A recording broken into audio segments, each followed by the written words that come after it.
Aujourd'hui, on va parler d'un livre qui divise, qui dérange, mais qui révèle beaucoup de choses sur la séduction et les relations contemporaines. Un livre souvent cité, rarement analysé avec recul, Stealth Seduction de Tom Torero. Ici, pas de jugement rapide.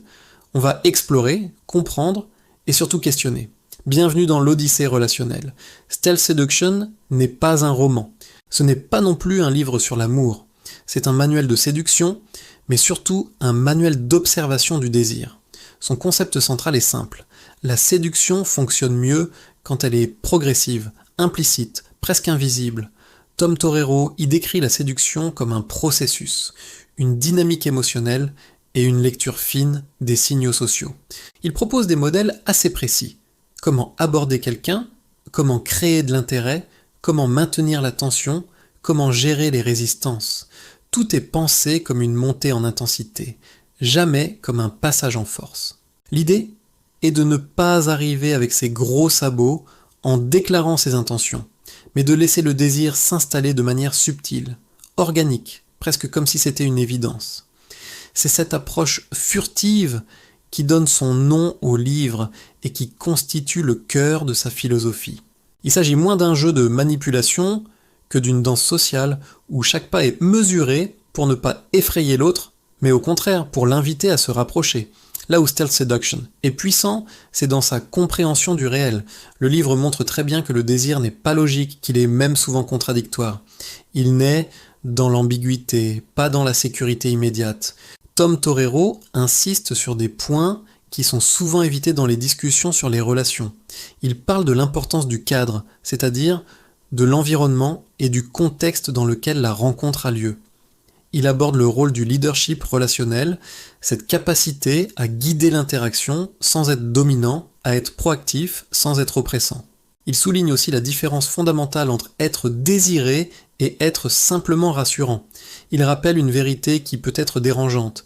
Être gentil ne crée pas forcément du désir. En revanche, être clair dans ses intentions, être incarné, être présent, ça, oui.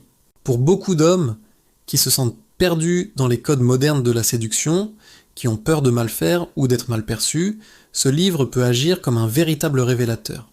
Il leur donne une grille de lecture pour décoder des situations qui leur semblaient complexes et leur offre des outils pour agir au lieu de subir. Mais comprendre le désir ne suffit pas. La question centrale reste « qu'est-ce qu'on en fait ?» Et c'est là que le livre pose problème. Le concept même de stealth, de furtivité, soulève plusieurs questions éthiques importantes. Où commence la séduction et où commence la manipulation? Que devient la transparence émotionnelle dans un processus où tout est implicite? Le livre adopte presque exclusivement un point de vue masculin et une vision très orientée vers la performance, vers le succès de la séduction. La relation peut alors être perçue de manière instrumentale, comme un objectif à atteindre plutôt qu'un lien à construire. Le risque, c'est d'appliquer des techniques sans avoir la conscience émotionnelle nécessaire. C'est de confondre la connexion véritable avec une forme de contrôle, où l'on cherche à provoquer des réactions prévisibles chez l'autre. C'est d'oublier que la personne en face de nous est un sujet avec ses propres désirs, ses propres peurs, sa propre histoire, et non pas un terrain de jeu sur lequel on teste nos compétences. Cette approche peut mener à une vision très cynique et utilitaire des relations humaines, loin de l'authenticité que l'on recherche tous au fond. À l'Odyssée relationnelle, on ne rejette pas les outils, on interroge l'intention qui se cache derrière leur utilisation. Utilisé avec maturité, un livre comme Stealth Seduction peut en réalité aider à mieux communiquer. Il peut nous pousser à assumer notre désir, à sortir de la passivité affective dans laquelle beaucoup de gens se réfugient par peur du rejet. Il peut aussi aider à mieux comprendre les dynamiques hommes-femmes qui, qu'on le veuille ou non, structurent encore beaucoup de nos interactions. Mais, et c'est un mais crucial, s'il est utilisé sans un véritable travail intérieur sur soi, sans une réflexion sur ses propres intentions, il peut faire beaucoup de dégâts. Il peut renforcer la méfiance entre les gens, creuser la distance émotionnelle et finalement ne produire que des relations creuses et répétitives. On apprend à gagner le jeu de la séduction, mais on se retrouve seul avec notre trophée, sans avoir créé de lien réel. La technique sans la conscience crée du vide. Inversement, la conscience sans l'action sans la capacité à initier et à exprimer son désir, crée de la frustration. Tout l'équilibre est là, dans la capacité à allier la compétence sociale et l'intelligence émotionnelle.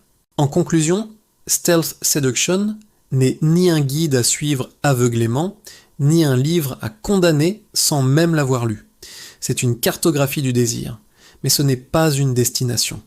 Il décrit un territoire, celui de l'attraction humaine, avec ses reliefs, ses chemins et ses pièges.